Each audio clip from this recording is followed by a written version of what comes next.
Жители Усть-Усы скинулись на новогоднюю ель. Об этом пишет «Комсомольская правда».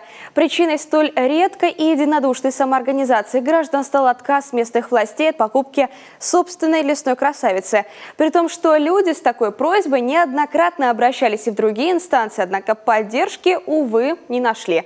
Тогда завхоз местного детского сада Юрий Кузиванов кинул клич через социальные сети. И надо же, люди поддержали. Сбор стартовал 14 ноября и уже за 5 дней аккумулировал 140 тысяч рублей.